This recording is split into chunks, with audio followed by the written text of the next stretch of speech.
Halo teman-teman, ini kenapa ya matanya kok ada merah-merahnya seperti ini?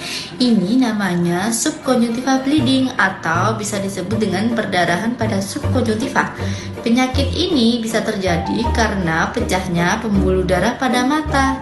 Nah, penyakit ini bisa terjadi karena kita batuk terlalu keras, bersin terlalu keras, muntah, kemudian mengucek mata terlalu keras juga bisa mengakibatkan hal yang seperti ini.